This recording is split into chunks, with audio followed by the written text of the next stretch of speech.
It's December 15th, 2020. It's about a week and a half before Christmas, and we've gotten all our ducks in a row. We got our cards out and our presents bought, but we got lots of sports to talk about. That means it's time for the Knee Jerks Detroit Sports Talk of Eno and Big Al. I'm the Big Al of the equation, longtime Detroit-based podcaster and blogger Al Beaton. Joining me, as always, is the I like to call him a Renaissance man. He's a cook. He's a dog owner. He's a writer, and he's a social media guy. And I don't have enough fingers on my hands to count all the things Greg does. But and he's a podcaster as well. I should bring that up because that's what we're doing. So I would be Greg Eno of numerous places on the web. He'll tell you where you can find his writing. Greg, what's up in the middle of a pandemic Christmas? Yeah. Well, thanks for that verbose introduction. That was quite exciting, I thought. I really talked you up. You got a lot to live up to again. I noticed you buried writer way down on the list. Yeah. That's okay. Yeah, I know. I used to be a writer too, and I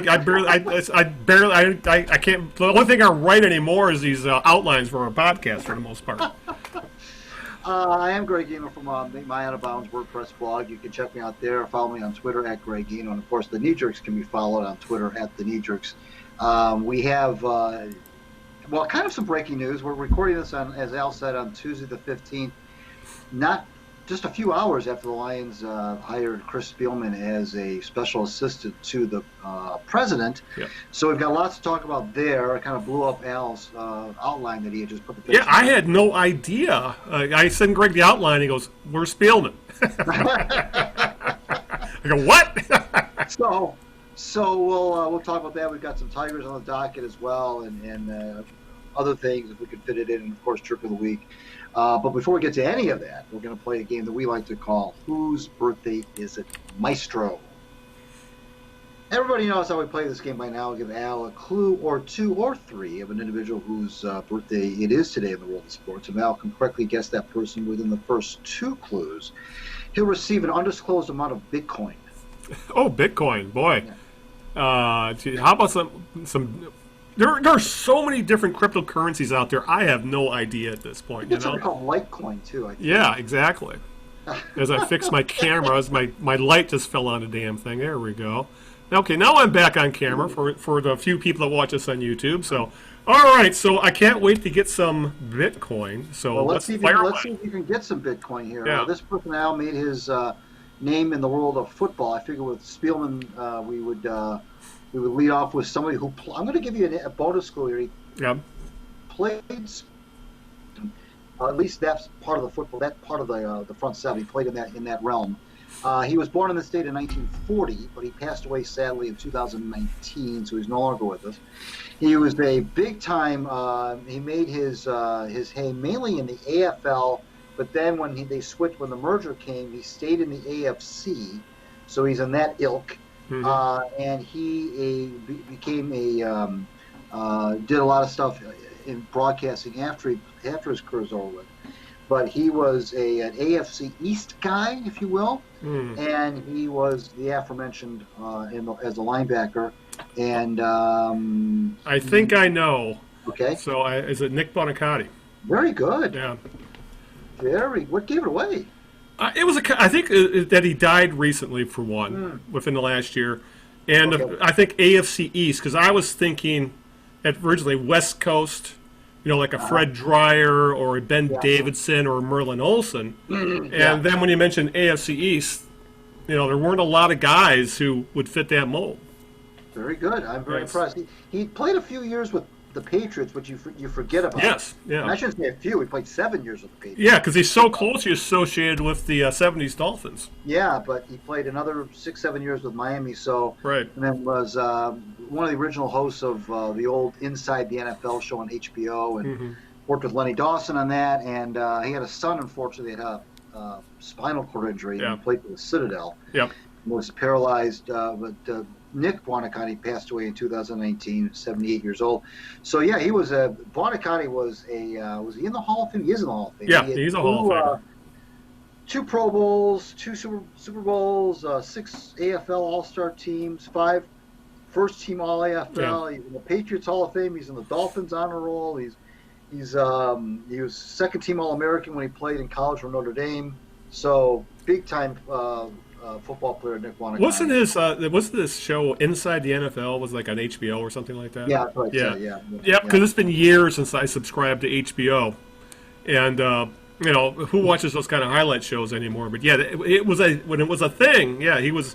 It was quite an influential show back in the day. Yeah, absolutely. Yeah. So he was one of those many athletes or ex-athletes who was in those classic Miller Lite commercials. Oh yeah, that's right. Yeah, he was. Oh my God! Now we're bringing back all kinds of memories between that. Me bringing up Fred freaking Dwyer and you bringing up Miller Lite commercials with. The next thing you know, we'll be talking about Mickey Spillane's Miller Lite commercials. And then now we're really showing how old we are, because if anybody's listening to this under like age 45, we're like, what in the hell are you talking about? I mean, that guy from Hunter played 45. football? Yeah. Oh, you really cut to my heart there when you said 45. Oh, my God. Yeah, tell me about it. I wish I was 45, actually. So anyway, with that out of the way, we have a lot to cover. As Greg mentioned, we have some Lions stuff, obviously. The interim coach Darrell Bevell is no longer undefeated. Tigers made some news with an uneventful signing, but I wanted to bitch about the beat writers carrying the Tigers' water, and there's been some COVID stuff we might want to touch on. But we really need to talk about the Chris Spielman stuff, Greg, the stuff that I didn't even catch right away because I was busy doing other things.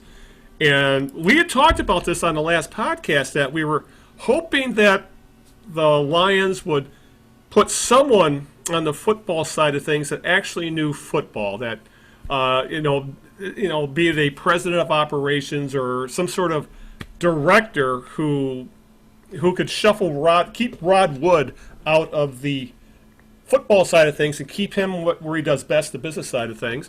And I think it kind of shocked everybody today, Greg, that when the Lions around 2-3 o'clock this afternoon announced they had hired Chris Spielman as a full-time special assistant to Sheila Ford Hamp. And this, first off, obviously Spielman, if you're a fan of a certain age, he's got to be one of your favorite players. He was one of the, on offense, the face of the Lions, the face of the Lions period was Barry Sanders in that era, but on defense, the face of the Lions was Chris Spielman. He was a 3-time All-Pro, constant member of the Pro Bowl teams. He's obviously played at Ohio State and had his best years of his career with the Lions. I believe he didn't even finish his career in Buffalo. And but I believe he's the all-time leading tackler in Lions history. And he's made a bit of a name for himself in broadcasting, first as a color commentator on ESPN college broadcasts, and then moving to Fox Sports, where he was an NFL color guy, kind of like he'd work usually like the number 3 team for Fox, and I really enjoyed his color commentary. He brought a lot to the broadcast, but he resigned that post today after the announcement that he is going to work full time for the Lions, and he has, unlike some other Lions, Calvin Johnson or even Barry Sanders for a long time, who was kind of alienated from the organization. Spielman has always remained in the team's good graces. He did the colored commentary for exhibition games for several years. He was currently doing media stuff for them, like some podcasts and video stuff, analyzing games on the DetroitLions.com. So it's not like he hasn't had, I won't say a foot in the door, but he's one of the guys who's always remained in the good graces of the team, unlike some of their other stars of the past. So, and actually, a few weeks, when this all broke about the Lions revamping their front office, Herman Moore came out and actually campaigned, I believe, for Chris Spielman to be GM. So we talked about this in the last podcast, that we wanted to see the Lions maybe bring some of these guys back into the fold, much like the Tigers have with Alan Trammell and Kirk Gibson, Willie Horton, the late Al Kaline. But those roles at the Tigers seem more, if not ceremonial, they don't have much power. It feels like the Tigers. They're just there maybe to bounce a couple of ideas off of, to show up at spring training, glad hand, be more like PR guys than have policy influence. This sounds a little bit different, Greg. This sounds like Spielman's going to have some power. He's going to be able to have some say in who's going to get the GM and head coaching jobs. He's going to have some say on the entire football side of things. So, in some ways, I feel better about this than I did about Matt Millen. One, because obviously, I know it's anecdotal, but Chris Spielman's brother runs the Minnesota Vikings. Was it Rick Spielman, I believe his name is? Yeah. And Spielman he just seems to come off as, he's always been one. He's a Lions lifer, I think, for one thing, and so he doesn't feel like a carpetbagger like Millen was. Millen didn't even live in Detroit. He stayed in Pennsylvania and flew into Detroit to work. But it just kind of feels different with Spielman, maybe because it's kind of an aggressive move from Sheila Ford Hamp for one thing, and the other, it's just that Chris Spielman, I think, Millen always came off on his broadcast as a John Madden light with the booms and the bangs and the pows, if you know what I'm saying. And Spielman just came off as more of an X's and O's guy in the broadcast. So who knows how it's all going to work out, but at least the Lions are doing something that they're being kind of proactive, and they're not going to the NFL and saying, please help us, where they'll give them Ernie Accorsi again, and of course he'll say, here's one of my buddies, why don't you talk to him? And it also worth note that Barry Sanders is supposed to help in the search.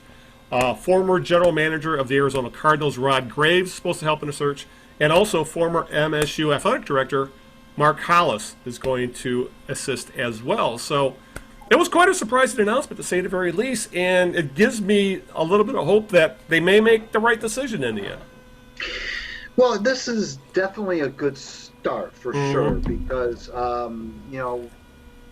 we've all, I think, kind of had a little bit of concern about the lack of football acumen in the front office right now, without a GM, without a permanent coach.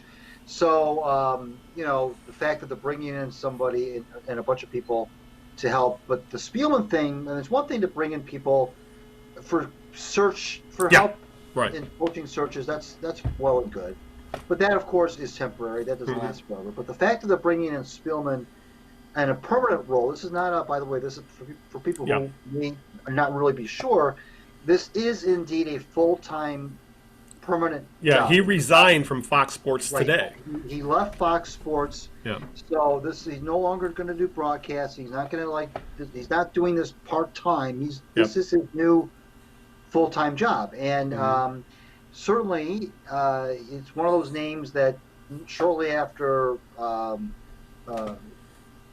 Patricia and Quinn were let go, Spielman's name popped up. But I kind of thought, well, that's a fan thing. Yeah. Fans are bringing people's names into it. And while I didn't think it was a bad name to bring up, I just didn't know how much credence it really had. And this all kind of came together relatively quickly. I saw the presser via Zoom today with Rod Wood and Spielman, and I guess it kind of came together pretty quickly. But they reached out to him maybe several days after they gave the other guys the Ziggy, and Spielman says it's the perfect time in his career. He says he's had overtures in the past from other teams to get involved, but they didn't really appeal to him, and he feels like right now it's just the right time for him. And so I applaud the Lions for at least getting a football mind in there, but not just a football mind. So now there's two ways you can say it. You can say he's not just a football mind; he's a Lion. Or you can say he's not just a Lion, he's a football mind. And he's both. And he's a guy that's been around the league for the last 4 or 5 years in the broadcast booth. He talks to a lot of people in the NFL, of course, in that role. You mentioned he does the breakdowns with Mike O'Hara on DetroitLions.com. And of course, he's played here for a number of years, and so he knows what that's all about. And so I think that is for the jaded, even for the most jaded Lions fan, of which we know many, and we are also. That is, I think, maybe the best news of all is that Sheila Ford Hamp is recognizing that now Rod Wood made the phone call. Now whether he made that on his own behalf, I doubt it. But the fact that she is realizing need not only assistance in the coaching and GM searches, of which Spielman will be a part, but this is that she needs somebody like that in the front office going forward. Now, the only thing that I don't know if it's really even a concern, it's more of a question, is what Chris Spielman's role will be once they do hire a new GM. Now, right now he reports to Rod Wood, which makes sense. Right. But once the GM is in place, the only thing I wonder about is what the org chart's going to look like. When you've got somebody like Spielman, who has the title, I think, of special assistant to the president or something like that, and then you bring in a GM, and then you have Rod Wood, and of course the owner. So I just don't want there to be too much flogging up top, and everybody can get along. You've got a GM, you've got Spielman, you've got Rod Wood. But so we'll see how that all shakes out. I'm sure they talked about that. I'm sure they told Spielman what to expect once they do hire a GM in terms of what his role will be. But I don't know. I mean, it's some cautious optimism. We don't know how they're going to use him. We don't know what his role will be after they hire the GM. You mentioned Horton and K-Line way back in the day, early 2000s with the Tigers. I don't know if symbolic is probably too strong of a word, because I know that they did have some input. I know that Warden and K-Line would be in on meetings when they talked about potential free agents to sign and trades they were going to make. So they weren't titular. I think they did contribute to the conversation. But this is, I think, a little bit more substantial in terms of let's put it this way. I don't think Chris Spielman would leave his job at Fox Sports to take a role where he feels like he would just be, window dressing. I don't think that can be the case.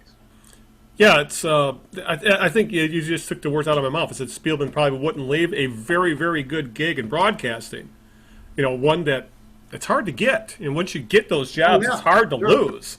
Sure. And to take a role in the front office. And it's interesting that they use the term special assistant, because isn't that the same term or something similar that Ed Stefanski has with the Detroit Pistons in regard with Tom Gores? I think Ed Stefanski is. He was never the GM. He was always like senior advisor, I think, is what Ed Stefanski is. So it's something very similar. Yeah. So, that's the question. Is this going to be more like a director of football operations, or is this going to be more like advisor? That's right now we really don't know, and we'll probably learn more as the coaching and GM search goes on. But I do like the idea of bringing in a football guy. The question is this right? Is this the correct football guy? And the other question is, obviously, Lions fans are going to be very gun-shy about bringing in a media guy, or a guy who's spent since he's retired, essentially the last 20 years working in broadcast media after what happened with Matt Millen. But then the other way, you could say, well, look what happened with John Lynch out in San Francisco, for example. They brought him right out of the booth, and he was able to make over the 49ers, for example. So I don't think Spielman's going to be like Lynch. Lynch is actually running the organization, but if you're going to bring in a guy like Chris Spielman, you can't argue, especially because he knows.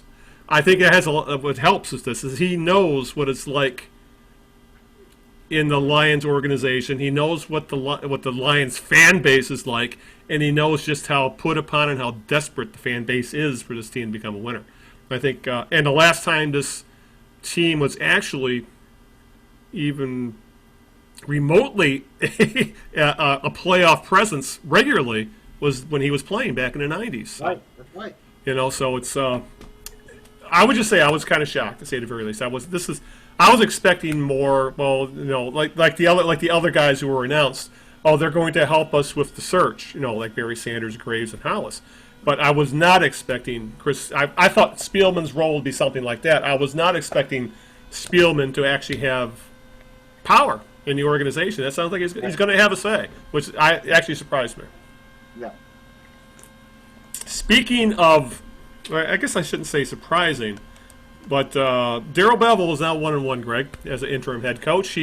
His debut was a come-from-behind 34-30 win over the, at the time, spiraling into the ground Bears. I think it was their 5th or 6th loss in a row. be honest, I didn't watch a single bit of that. I was up at the cabin getting shit done before winter. So it was kind of a Lions-free weekend for me, and it was nice. I was only getting phone updates. But I did watch all of Sunday's loss to the Packers. It was 31-24.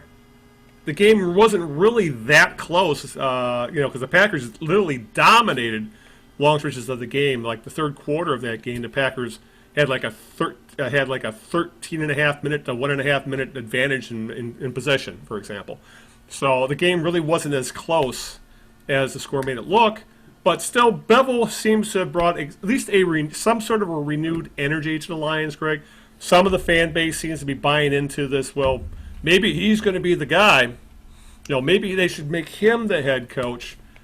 But with considering who they're playing next, they still got I believe the Titans, Tampa Bay, and Minnesota yet to play. All teams in the playoff hunt, all teams that are going to need wins. I think it would really be a good test of Darrell Bevell as a head coach. But it's still right as of right now, Greg. It feels like a dead cat bounce. It's just the Grinch is gone. The bad guy has left. The players seem to have loosened up a little bit. But I'm still not buying into this that Darrell Bevell is going to fix what ails this team. He'll likely get a courtesy interview, but I'm not a fan of interim coaches getting the head coaching job. And I know you wrote about this as well, because the Lions have had a very checkered history when it comes to hiring interim coaches. Well, the piece that you're referring to was the one I wrote last week about Wayne Fonts, and Yep. Wayne was made coach with 5 games left as well, which was the same amount of games that Bevell had. And Fonts was very, he was also a coordinator. He was a defensive coordinator, and he was an internal guy, of course. But his approach to being an interim, and much like Bevell, Bevell definitely has interest. He said it. He wants to be a head coach. Yeah, he was honest about it, because I want to be a head coach. At least you got to give him credit for that. Some of these interim guys don't really have any interest in being a head coach. They do it because they have to do it, and they've been asked to do it. But Bevell, was very fired up about this opportunity, and is all in on being a candidate, if possible, for the permanent job. And Fonts was the same way. Just that Fonts did it in a much more brazen way. He wasn't shy to show that he was openly campaigning for the job. There was different ownership back then, of course, but he went out and tried to do some things, brought in some coaches, Mouse Davis, and the run and shoot. Yes. Started that was the beginning of the commitment to the run and shoot. And so he was trying to do, even said it, I was doing some research before I wrote that column, and one of the things he said of newspapers.com, by the way, is a great resource, because you get all sorts of right from the horse's mouth quotes as they were reported back then. And one of the things he said was, I hope I'm impressing when he brought in he wasn't content to just play out those 5 games and just, let's see what happens. He wanted that job badly. He got the players responded to him. They only went 2-3, and both wins were against Green Bay, but he was responded to by the players. They liked him right away, and he was much more rah-rah. Darryl Rogers was a very confusing, perplexing, low-energy guy that the players didn't really understand, and so and that won him the job, and it won Bill Ford over, and Bill Ford didn't even interview anybody else before he named Wayne Fonts the coach. He said I had a number of people, that big names that you would know, who were interested, but I just felt like I had one I wanted right here, and so he gave Wayne the job, and like you said, a lot of those years that they made the playoffs were under Wayne's coaching era and Spielman's playing era. Yeah. So you're right. The Spielman thing with what it's like when the playoffs are kind of an annual thing around here. And as far as Bevell goes, he's like you said, the players seem to and this is not unusual when a new coach comes in. There seems to be that you kind of open the window and let the stale air out, and everybody kind of feels like they can breathe a little bit more. That's true in coaching change in the middle of the season. But you're right. The players have, seemed to, even though they didn't win against Green Bay, they weren't expected to. But they played, a good game in Chicago. They weren't great for 45 minutes, but they were good when they needed to be. And the players seem to, have responded to him. Whether or not he's going to get the full-time job, I still am leery of that happening. I think he'll probably go. Seems like that the Saleh guy, the defensive coordinator in San Francisco, seems to have an inside track. Whether or not he does, I don't know. But Bevell is trying to make the most of his time. He's got 3 more games left, and they're all against pretty good, competition. So if he can be competitive or even win a couple of those games, it's going to help his cause.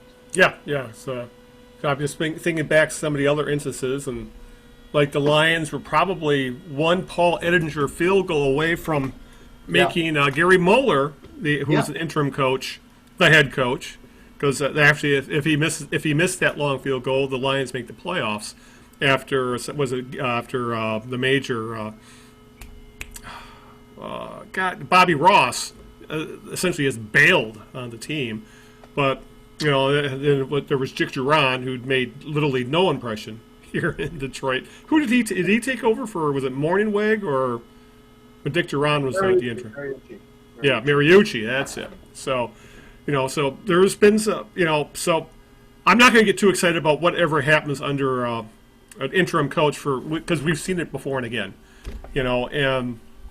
I think there's been a reason that Bevell's never been considered a serious candidate for a head coaching job. So, and I tend to buy into the theory that this organization they can't go into it like they did the last time around with a first-time GM and a first-time head coach. I'm not saying both need to be experienced, but at least one of them needs to be an experienced either GM or an experienced head coach. Especially now that there's now an inexperienced man in Chris Spielman in the front office now as well. So I'm not going to buy too much into Darrell Bevell becoming head coach, basically because he doesn't have the experience. And I think and he's never really been considered a hot shot, up and coming OC for the most part. Maybe a little bit when he was with Seattle, but it never really panned out with him. So who knows? They may win out. I don't think it's going to happen, but. And then it might make things more interesting, but I'm still of the opinion, Greg, that just blow it up, because people say, well, maybe we should keep Bevell as offensive coordinator. Well, it's probably the same fans who were screaming about how bad the offense was 5 weeks ago, even though it's looked okay the last 2 weeks. And who knows how it's going to look now with Matthew Stafford being injured again. He's already dealing with a damaged thumb ligament in his throwing hand, but on Sunday, Stafford injured rib cartilage, at least that's what ESPN is reporting, during a fourth-quarter scramble in that loss to the Packers. It was a nasty-looking hit, too. It was a clean hit, I think, but, he got folded over. He lasted one more play. He was, I believe he gave a handoff for a touchdown. Then he left the game and never to return. And when Stafford leaves a game and doesn't come in, it's a bad injury. Because, say what you will about Stafford as a player, no one can deny his toughness. I mean, that guy, you have to literally drag him off the field. And for him not to return, it's got to be a pretty difficult injury. So, and right now, ESPN is also reporting that Stafford will probably miss Sunday's game in Tennessee, which means the Chase Daniel era is going to be upon us, and he's going to start to earn that ridiculous 3-year, $13 million contract that Bob Quinn gave him, which I still can't fathom Chase Daniel getting that kind of term, let alone that kind of money, considering his career bounced around the league as a below-average backup. But contracts like that is why Bob Quinn is no longer here. But if Chase Daniel's under center, he must just write off the rest of the season. I think everybody in NFL probably feels the same way about that. Well, these guys. I mean, these guys are backups for a reason. But there are some guys who are, who can win games for you, who've been around the league a while. And Chase Daniel is one of those. Well, guys. He beat the Lions, which I think probably played into that when he was in Chicago. The thing that Spielman said, by the way, in today's impressed about Stafford was that one of the things that he was impressed with was that as they were talking about leadership, he said, "Well, what I saw was Stafford clearly get hurt and then try to throw some. He went to the locker room, came back Right. on the sidelines, and you could tell that he was moving very gingerly, even when he was taking those practice throws. And I was watching that at home, and I said, I don't think nothing's wrong. He's not. He was just constantly grabbing at his side. You knew something was wrong. He was uncomfortable. He was clearly uncomfortable. Yeah. And what Spielman said was, he says, Matthew's the kind of guy that would have gone, that you wouldn't have been surprised if he had gone back in the game. But he said, he asked himself, who am I helping? Am I helping the team by going out there hurt, or should I let a guy like Chase Daniel go in? And he said that it impressed him that he knew that Stafford, it went against everything in Stafford's, did not go back in the game. Right. But because he made the decision that it would not be in the best interest of the team if I went back in. That's what impressed Spielman, and that's what he thought. That's one of the reasons why he likes Stafford. So, but it's been made clear that the roster decisions are not going to be his to make. It's going to be the GM's to make. And you mentioned Spielman having been around this organization. Chances are, whoever they bring in as GM, despite the interviews they've made on the internal candidates, chances are they're going to hire from outside the organization. So whoever they bring in for that role, and probably the coach's role too, will not be part of the organization. So maybe that was another reason why they wanted somebody like Spielman, who has been with the organization, because likely the guys they bring in will not have had that connection. Yeah, and it's worth bringing up, as you mentioned, the three in-house candidates who did get interviewed. They're essentially the three guys running the team right now who are making the personnel decisions. That would be player personnel director Kyle O'Brien, director of player personnel Lance Newark, vice president of player personnel Kyle O'Brien, and director of pro scouting Rob Lohman. Who none of these guys I'm familiar with at all. So I have no idea. As you said, I don't think any of these guys are going to get the job. Who knows if any of these guys will be around once the new GM is named.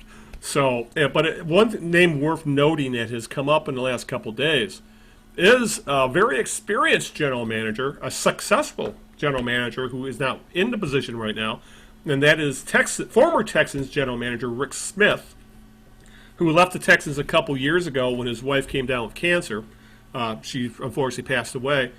Yeah. And essentially, and I don't know if there was a power play involved in there, but Bill O'Brien ended up taking over his duties.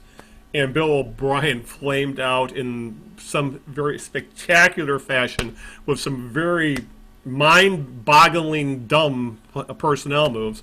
While Smith has a history of he made the Texans into a playoff team. They didn't win it all, but they made it to the playoffs several times. And he's had a history of making some very smart draft picks, such as J.J. Watt and Deshaun Watson. So that's a very intriguing name because one, he's available. Two, he's got a not a great track record, but a good track record. And he's experienced. And the fact that, as he didn't get fired, he left upon his own volition. So I find his name to be the most intriguing of all of the names brought up so far. There may be more. There probably will be more as we go along. But I think you could do a lot worse than Rick Smith. Well, I mean, if you're looking for a guy who's been there, done that, you're right. You could do a lot worse than him.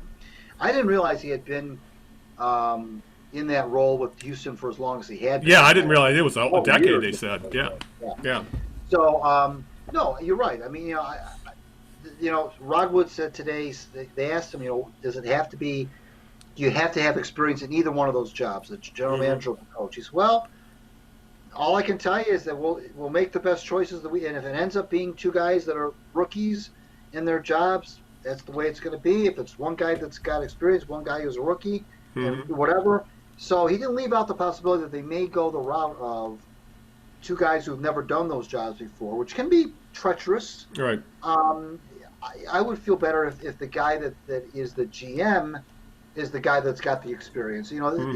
Coaches, to me, don't have to have had head coaching experience in the NFL to be successful. Yeah, we've seen it all time and time again. You're right. It's a progression, right? And as we saw with Bob Quinn, and I know he's just one example, but it's happened with other scenarios as well. A guy who's been, there's one thing to be a coach, a position coach, and graduate up to a coordinator and so forth. And while it's still a big step from coordinator to head coach, we saw with Bob Quinn to move from the scouting department, essentially, is where he came from with the Patriots, right, into that role of GM. That's maybe even a bigger leap, and maybe a leap that, and he did have 5 years to give it a shot, almost 5 years. It didn't work. Now, it doesn't mean that had they brought in an experienced guy, that it would have worked. But what I'm saying is that, it would be, I think would be nice. I'm not saying it has to be Smith necessarily, but if they do bring in somebody that has done this before, if you will. Now, if they decide that somebody knocks their socks off in the interview process, has not been a GM, but maybe has also not just been in the scouting department either, that would be something that maybe. And I think I think ultimately, Al, what ended up hurting Quinn was that different perspective you have when you're not just going out and scouting players for the draft, but when you're looking at trying to build a roster with free agents involved and trades and things, contracts now that are involved. There are a lot of things that a scouting department, I don't care how senior you are in the scouting department, just doesn't have exposure to. And don't forget, Al, when Quinn came here, maybe this is another reason why the Spielman thing is important. When Quinn came here, he didn't have a lot of help, really. I mean, in his defense, he didn't have another football mind to bounce things off of. Wood was brand new in his job as a president, and Wood had no football experience. And the owner was an 89-year-old, 90-year-old woman who had, was new, essentially. And there wasn't anybody for Bob Quinn to really bounce things off of in his defense. So he kind of had to go it along, if you will. And he inherited a coach. And so, I'm not in any way giving Bob Quinn a free pass. I'm just saying that if you look at, maybe he wasn't set up for success. Maybe what's happening now with the Spielman thing and Wood having been in his job a little bit longer and so forth, and they bring in these people to help with the job, with the searches, maybe that will give these new folks, the new GM and the new coach, especially the new GM, another football mind. Yeah. And I think Rod Wood kind of hinted at that too. He says, well, Chris will be able to leverage some of my time away from me where I can devote more to the business side of things, which is where he's more comfortable anyway. And so maybe the Spielman thing gives the new GM now another football mind to bounce things off of. And I think that can only be a good thing. I don't care even if you bring in a guy like Smith, who's been doing this for a long time. It always helps to have another mind in there. And if you have a guy like Spielman who's been with the organization and has been around it as close as he has, that's even to me that's even makes that even more attractive to have that one more football mind in there in the room. And Bob Quinn didn't have that. Yeah, exactly. So hopefully they're learning from their mistakes, and the Ford family has made lots of them, including allowing the previous regime to get another essentially half a season to make things even worse. Because watching the defense over the last couple of games, it's pretty obvious that the roster has been so badly mismanaged. It really looked like, Greg, the Packers could do anything they wanted on offense. And in that game, they elected to say, we're just going to run clock. And they did. And there wasn't a damn thing the Lions defense could do to stop it. And so just seeing the talent difference between the Packer offense and the Lions defense, it was for anybody thinking this isn't that we're not involved with a Lions rebuild, that should have convinced you otherwise, because the Packers did anything and everything they wanted. Lions, no matter what the Lions did, no matter who the Lions put out there, they couldn't stop it. Aaron Rodgers is a Hall of Famer, but half the time he was just handing the ball off, and they could not stop the run to save their lives, which is why next week when they play the Titans, the Titans are probably going to roll up 400 yards rushing on the Lions because they can't stop it. And God, there's no depth at all on this roster. No, they were playing essentially with like 3 cornerbacks last week between injuries and ineffectiveness. They have no linebackers to speak of that can play the game. They're still running Tavai out there, who shouldn't even be in the NFL at this point. He was a second-round pick, for God's sakes. So, and don't get me going on who's going to be wide receiver next year. No, consider there's only one guy under contract right now. The general manager and head coach, there are pieces here that they can use. There are some genuinely talented ball players, mostly on offense, but the defense is essentially you got to tear it down to the studs and rebuild it. And if you ask me right now, if I was a general manager walking into this organization and looked at that defense and said, and you asked me, is there anybody you want to keep?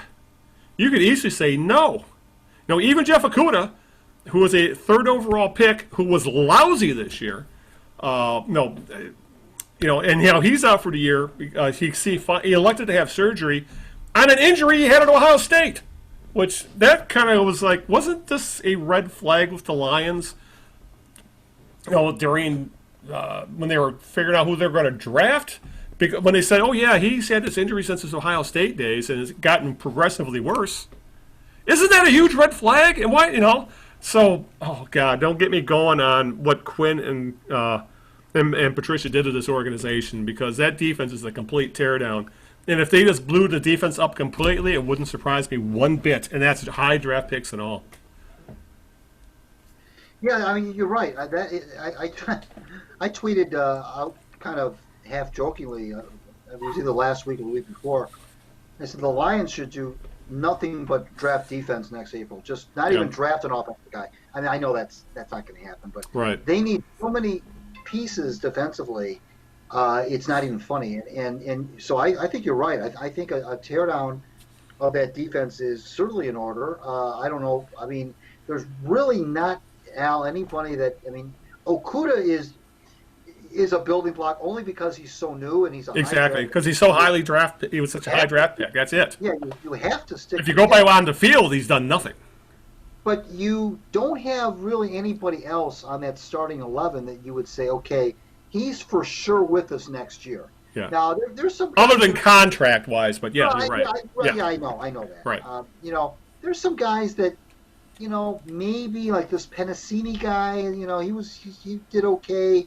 But he's is he a scheme specific guy? We don't know. No, of course not.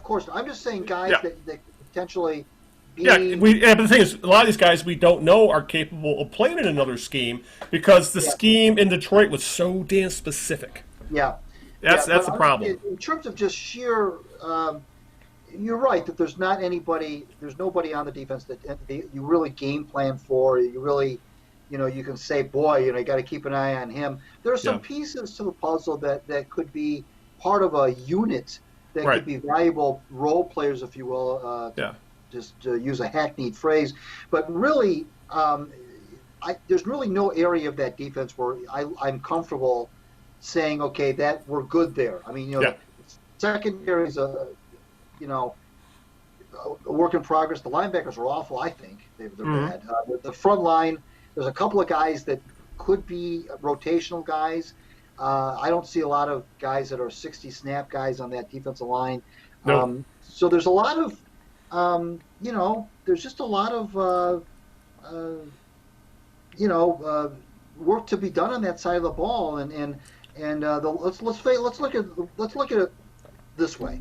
Why have the Lions lost the majority of their games? Because they haven't been able to stop the other team from scoring. Right. Okay, it's whether it's because they earlier in the year when they got out to all those leads and they kept blowing all the leads, or lately where they've been playing from behind.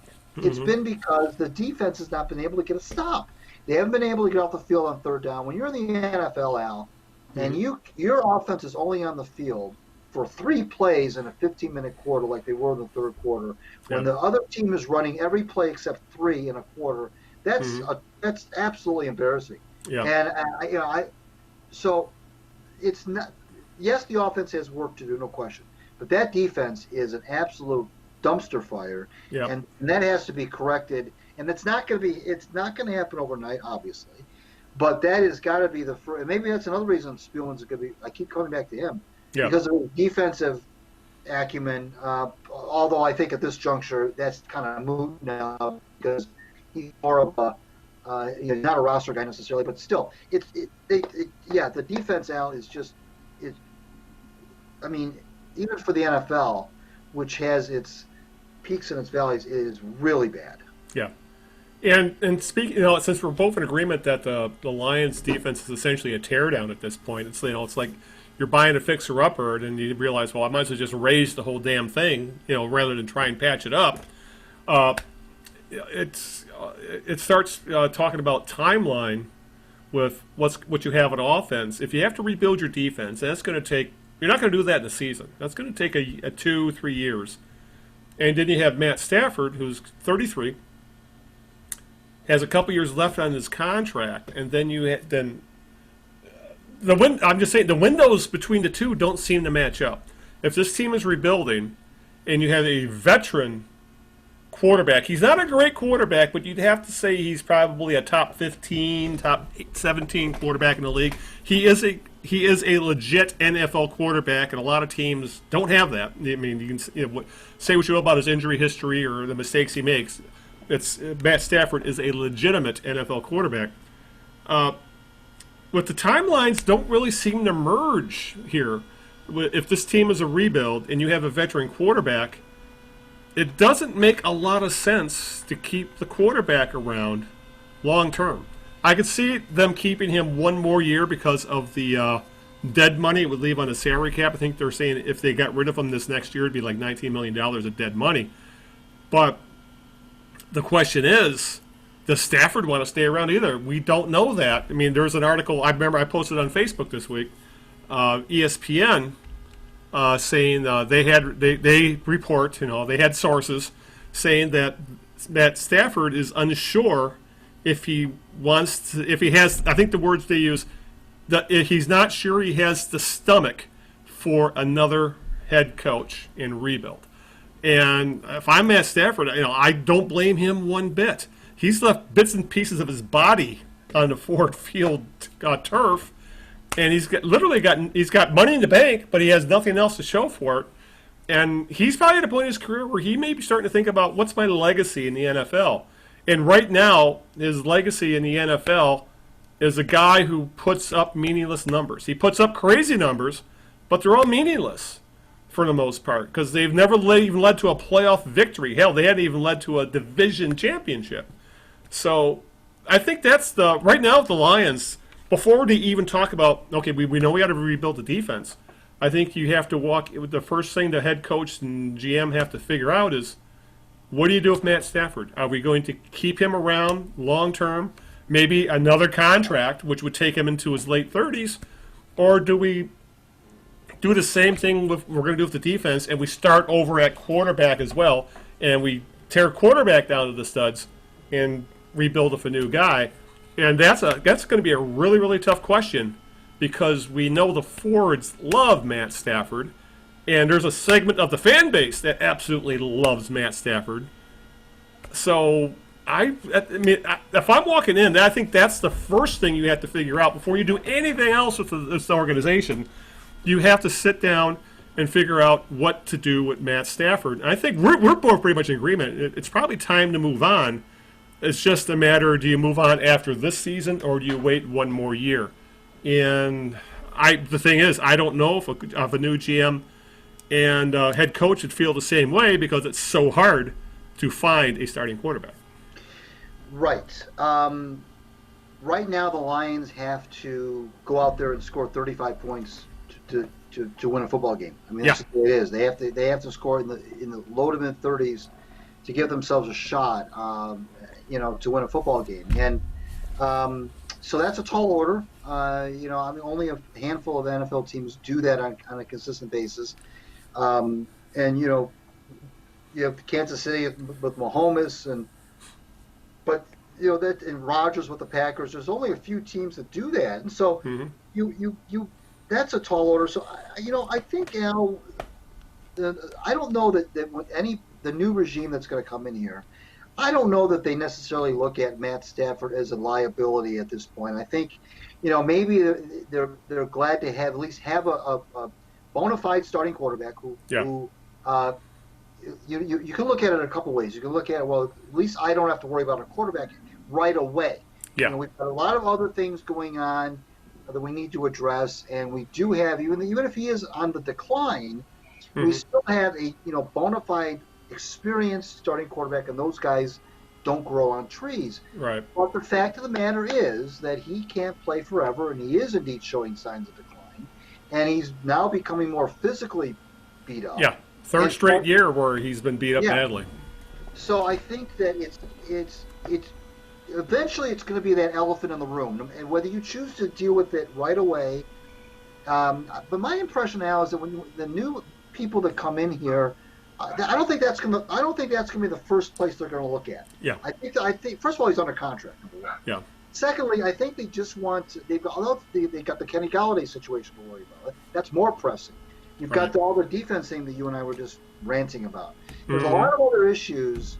Kind of like when Quinn came here, and I said, people want Jim Caldwell fired. And I said, well, I think Bob Quinn has got other fish to fry right now, and I was right. He had other things he had to deal with than coming in here and getting rid of the coach and all this other stuff when he's already got other stuff that he's got to take care of. He felt like he had a competent coach in Jim Caldwell. He may not have, yes, he was inherited, but Caldwell was just like Stafford, a very experienced, steady hand at that job. There was no locker room bitching or anything like that. So there was no reason for him, Quinn, to come in and start blowing that up right away. So I think the new regime isn't going to look at the quarterback right away. I think there's a lot of other things. You and I are talking about, the fans are talking about, a lot of the media, what are you going to do with Matt Stafford? But it's not like he's an unrestricted free agent at the end of this year. He's still got a couple more years here. And so I think there's other things to do with the roster. And I know that sounds like I'm going against my own column that I wrote yesterday that said they got to look for Stafford's, replacement. It's true they do. I'm not saying you don't go out and draft a quarterback next April, but I'm just saying that I don't know that the situation is as urgent. I think you're in a position where you can draft a quarterback in April, and he doesn't have to be the starting quarterback the following September. I think you can still draft a guy and have him serve an apprenticeship, just like God forbid, just like Aaron Rodgers did with Green Bay. He served his little apprenticeship under Brett Favre, and then Brett left, and then lo and behold, here he was. And other guys have done that as well. Yeah, Patrick Mahomes did it under Alex Smith. Yeah. So, I mean, you don't have to – the guy you draft at quarterback does not have to be your starter the following fall. I mean, but they do need to look at that position, though, as one that needs to be addressed, but not with the same urgency that they have to look at with all the holes they have on defense. Yeah, and I think that was a mistake Quinn made, is that wasn't about Stafford. It was he never had any kind of backup plan when it came to Matt Stafford. Draft picks were always like 6th or 7th rounders. Yeah. And he didn't really address it until this past offseason, and when he signed Chase Daniel to a contract I don't know if any other team would have gave him. So there's a way to handle this, and I think Quinn did handle it incorrectly, that he wasn't preparing for the future of Stafford. He just said, I got a starting quarterback.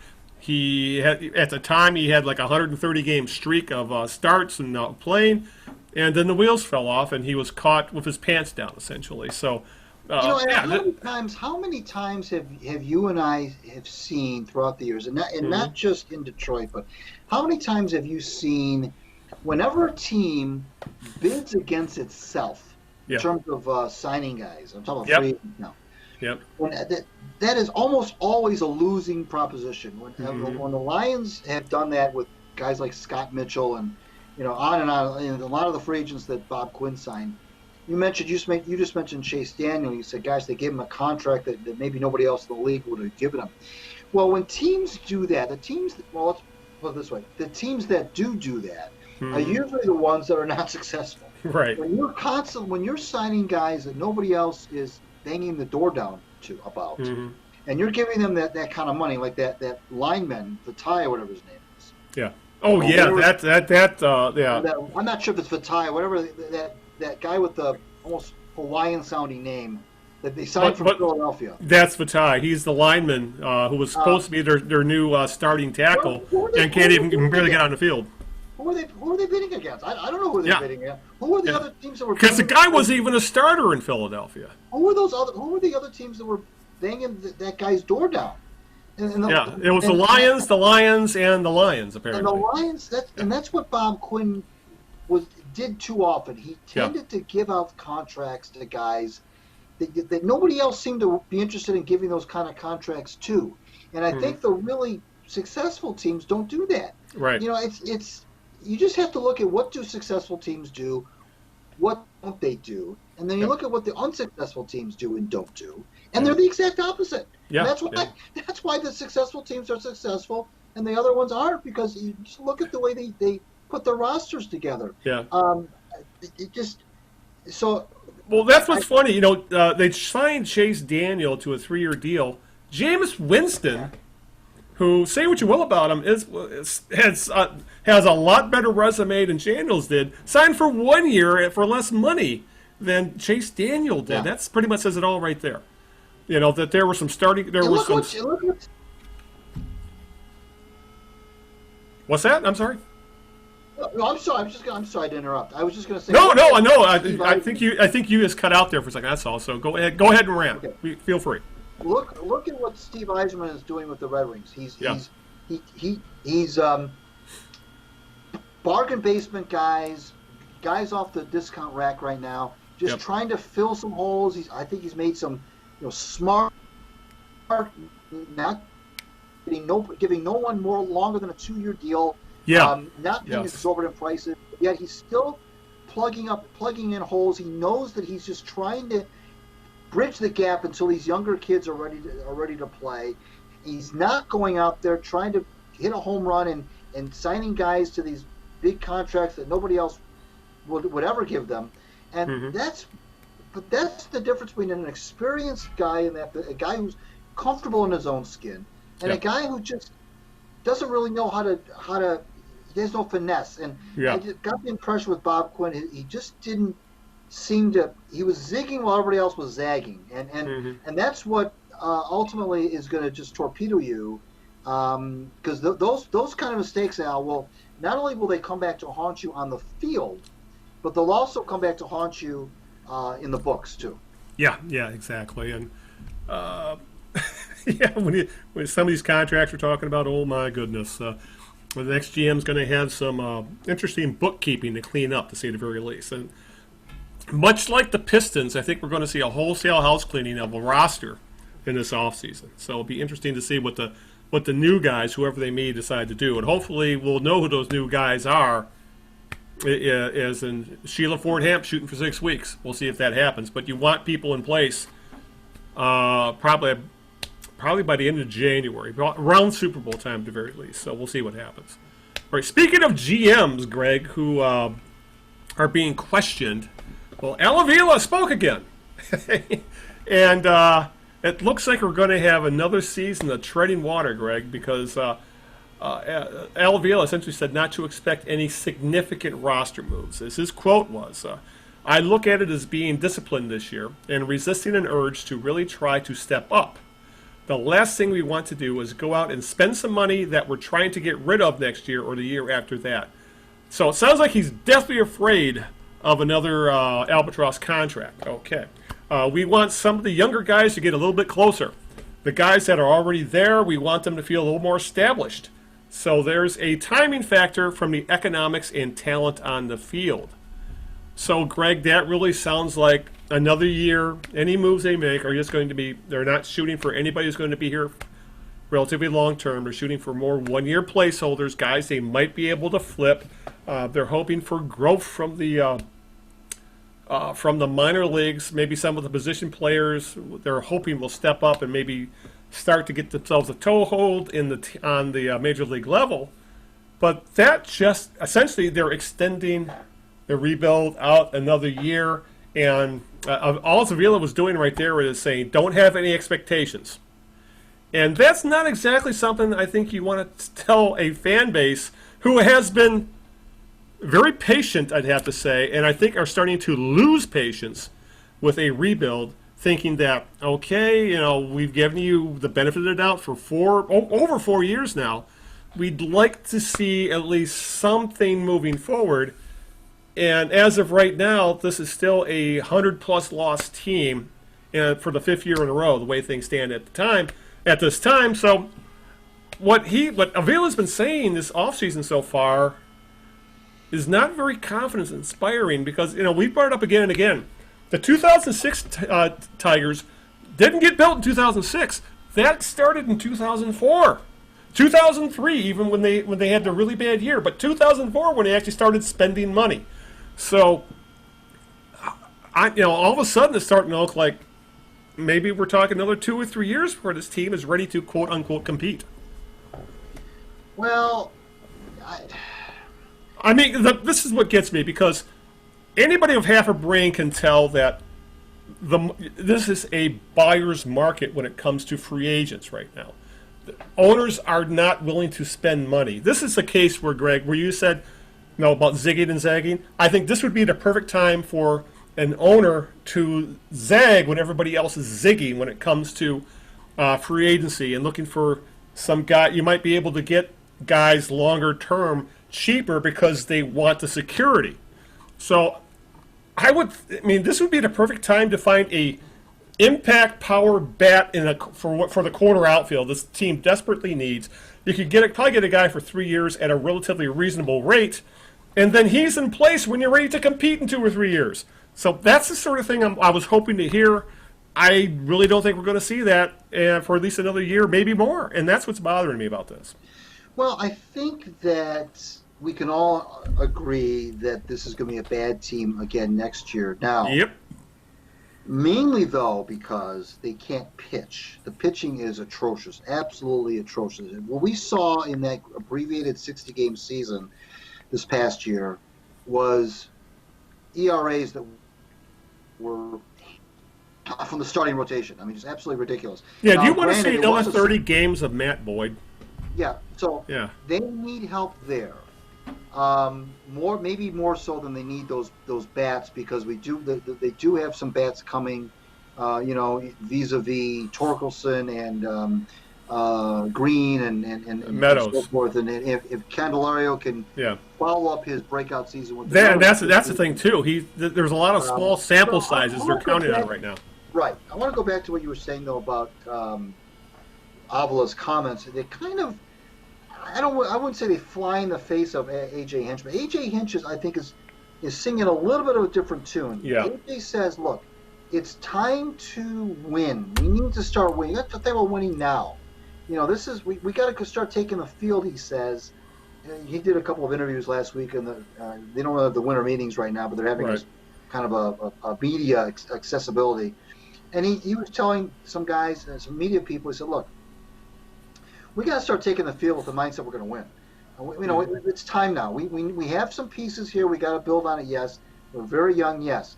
But we have to start thinking about, we're in the phase of winning now. We want to win games. And he says Al's looking for a pitcher. He's looking for a bat or whatever. Okay. Well, so I think that Hinch, Avila it makes sense that Avila would say something like that, because he's the GM and he's the guy that controls the purse strings and so forth. And Hinch is the guy that manages the players. So it makes sense that Hinch would say, we need to start talking about winning. And it makes sense that Avila would say, hold your horses, fans. And he's not talking to Hinch, he's talking to the fans. Hold your horses. If we find a bargain base, something on the clearance aisle, we may go for that. But I think what you're saying is that you want to try to get ahead of, do a preemptive strike. The only thing is, I don't know. I'm not learned enough to know who's available right now. I'm told that it's not a great free agency class to begin with, and that supposedly the class next year, after the 2021 season, is supposed to be better. But then again, you're competing with everybody else who knows the same thing. Yeah, right. So, but I here's the thing though. I think that I'm not worried about competing with. I think that the Tigers will. I believe that Chris, especially after he signed off on hiring Hinch, and Hinch isn't working for minimum wage. Don't kid yourself. I think what they're doing now is I'm confident that they will if Avila and Hinch see an opportunity to bring a big name guy in here who can really address a need and not just be some glitzy signing, but somebody who makes sense. I think he'll open. I'm not at all worried that he's not going to open up the checkbook, and I'm also not worried necessarily that the Tigers are not going to be able to compete with those kind of people because of Hinch. This AJ Hinch thing is a home run on so many different levels, and I think that bringing him in makes the Tigers more attractive. I think the fact that they're through the darkest hour, I think we can say that the darkest part of the rebuild, while it's not over with, I think the darkest days are behind the Tigers. I really believe that. There's a lot of youngsters that are coming up that would cause anyone to think. Most people in baseball know the Tigers have a very good stable of young players. Now, obviously, you got to develop them. They got to pan out. But I'm not worried about going out there and being outclassed in the free agent bidding. And also the reason I say that is I think free agent bidding, Al, is different than it used to be. When you have Bryce Harper and Manny Machado unemployed essentially well into the almost up to spring training. Yeah. It's not like the old days where everybody ran out and signed free agents not long after the World Series ended, and everybody was, you mentioned that competition thing. Everybody was tripping all over themselves to hire or to sign these guys. Now it's crickets, and so usually not even January even goes by. Usually February is when things start to really, people start to think more seriously about where they're going to go and who they're going to sign. And so I think under that kind of scenario, the Tigers will be fine. I think they've got the money. I think they'll spend the money when the time is right. I think they still have I think that brand, the Tigers brand, while it's a hit, certainly is not a brand that is now been damaged irreparably. I think that this is still a good baseball town. I think that the fans are ready to burst out again. I think, frankly, this is a very attractive place to come if you want to be on the cusp of something that's going to be good. Think Maglio Ordonez in 2005 when he came here just before things got really good. That kind of, I think that's where you're signing, where you get a guy that is, you're getting him just before you get really good. And I just don't know who's available that would satisfy what you're asking. Yeah, that's something that, we'll have to figure. There are probably a few guys out there who, at the very least, may not be at Ordonez's level, but they are definitely better than Christian Stewart and Victor Reyes, who were the corner outfielders last year, and I'm sure you could probably find someone better than C.J. Cron. He was okay, or Jonathan Scope. So there's probably a happy median there. I'm not talking about superstars, but there are definitely some. Right. You could probably get some 2-3 WAR players on the cheap right now. I'm not talking about, like you said, superstars. I'm talking about guys who could give you 3 WAR, 2 WAR, and who. But we'll wait and see. But I'm still not sold on Chris Ilitch that how much he's going to spend.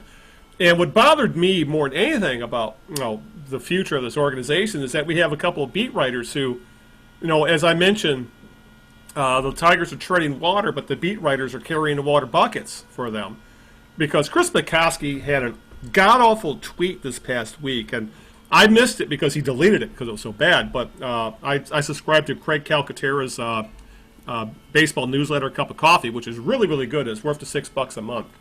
He's the he used to run the Hardball Talk blog for NBC Sports before NBC Sports blew up all their stuff. And he discovered this tweet, and I couldn't get over it. This is McCoskey defending Ilitch Holdings, essentially, comparing it to a mom-and-pop store. He goes, "For those bitching about the Tigers' patient, opportunistic approach to free agency, if you owned a store and had no idea if or how long you'd be able to keep it open next year, or how many paying customers would be allowed in, would you fill shelves with the most expensive items?" So essentially he's comparing a multi-billionaire in the Ilitch family. No, Chris Ilitch, I believe, is worth $2 billion, to your mom and pop store who's trying to get through a pandemic. And no wonder he deleted the tweet, because it's apples and oranges. It was an absolutely stupid tweet, and it's just defending Chris Ilitch, who is yet to show he's worth defending, because he's yet to spend any money on his organization. We're just going by his word, and he has done nothing yet to prove his word is worth anything, because all they've done for 4 years is tear stuff down.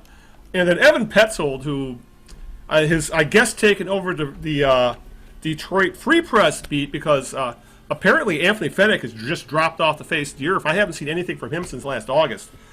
He wrote, if Christopher Ilitch, one of NMLB's richest owners, needed to sign Trevor Bauer, DJ LeMahieu, JT Realmuto, or George Springer to win a 2021 World Series, finances wouldn't prevent it from happening. But right now, even with one of those players, the Tigers wouldn't be ready for the World Series, let alone the playoffs. Again, he's saying he's going to spend. What proof is there other than them saying, we'll spend when the time is right? The thing is, though, they never tell us when the time is right, so I can't take these guys at their word right now. And the fact that the beat writers I just find highly, highly annoying, and being toadies to the Tigers. Yeah, that is something we've talked about a lot. Yeah. Specifically with the Tigers, I think the Red Wings beat. The Lions beat writers, they are far more likely to hold people's feet to the fire compared to the beat writers of some of the other teams in this town. Yeah. And the Tigers beat writers right now are essentially just access guys. They don't make waves. Period. Yeah. And you get nothing of anything from them. They're essentially PR guys, if you ask me. Yeah, which really grinds me. I mean, I've seen some of that with Maneras of the Lions and a couple other folks. Oh God, yeah, we've gone off on him all season long. Yeah. I mean, maybe you and I have just come from a different. We were from a different era. Sports writing when you and I were growing up, and even into our early adult years, were just different. I mean, there was just more. I think it's been diluted, frankly, by social media and by all the content that's out there. You mentioned Calcaterra, and there is some good content out there. But you got to pay for it. Like, I think The Athletic is pretty good about that kind of thing. I pay for them as well. But the free sources are really. I think they're more concerned about keeping their access than making waves. Yeah, and again, I think part of that comes from there's so much media out there that it gets diluted and so I think that's you and I come from a time that probably will never ever really go back to. Yeah. And the whole newspaper industry in general, as you know, is it's not the same either as it used to be because of the financial hits that it's taken and the business model has not always kept up with the times and so forth. But I mean, it can be frustrating certainly, but everybody, now because of social media, you don't talk about these things around the water cooler like they used to in our day. This is stuff that you sit there in your living room or on your phone and you can just get into a debate, right then and there with anybody that you don't even know. And people only used to talk about sports and politics with people that they knew. I mean, there was, whether it was their family members or their friends at work, or I mentioned the water cooler. I mean, those were the people you talked about things with. And now you talk about things with people you don't even know. You get into arguments with people you have no idea who you're talking about with, and the vitriol starts flowing almost immediately. And you can't. And the discussions are not civil, or they quickly go sideways. It's just not civil. There's just no decorum in those kind of exchanges. You would never sit. I just started thinking of Jim Caldwell and asking for decorum from the beat writers when you said that. So I apologize for cracking up there. No, it's just different. I mean, the whole thing is just different, and I think that it's almost it's unrealistic to think that that's not going to seep into the way that news and sports and politics are reported, and so we're talking, we're comparing these kids, and I call them kids because a lot of them are. I look at how young some of these guys are. Yeah, We're comparing these guys to the Joe Falses of the world, and the guys like that who wouldn't let you get away with stuff like that. Yeah, I remember Joe Falls and George Ackerman Puskas. Yeah, even the TV guys like Al Ackerman. You're right. Yeah. Just doesn't happen. It just, that kind of thing is gone. It just you got your guys, and instead they've been replaced by guys like Mike Valenti, who sit in a studio and never has attended a game in his life. That's a good point. Never been a credentialed reporter. He's not even on social media because he doesn't want to deal with any blowback.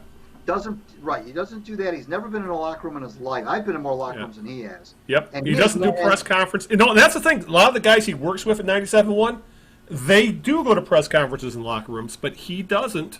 Yet he's the one lobbing hand grenades everywhere. Anybody can do that. Anybody can sit there in a studio and lob hand grenades to people that you're never ever going to talk to. Right. And exactly. they don't want to talk to him anyway. And it's not like he tries to get these guys on this show. I know we're going down another path. No, but this has to do with what we've been talking about. Some of these beat writers who I don't think are calling them journalists is an insult to actual journalists. It's a stretch. Yeah, because while we're sitting here talking about this, I talk about what I pay for. Because I'm not rich. I have a limited budget. I pay for Craig Calcaterra's newsletter, which I find is very worthwhile. He's a very smart baseball writer. I pay for The Athletic, which I think gives probably the best overall coverage of everything out there. And I pay for Defector, which is essentially the old Deadspin. And we know they do not hold their tongue when it comes to anything. I mean, they don't care about access. They don't care about burning bridges. They're just going to say what they think is right. So it's interesting, but I'm not paying for, because obviously the Detroit News and the Free Press have gone to paywalls. And every time I look at an article about some of the guys who, I respect guys like Dave Burkett and Justin Rogers and Kyle Meineke, the Lions beat writers. But I look at the articles that I'm seeing on those sites and thinking, am I willing to pay money to read this? And I'm saying, because I'm getting crap like we're seeing from guys like Petzold and McCoskey, I'm like, no, it's not worth it to me to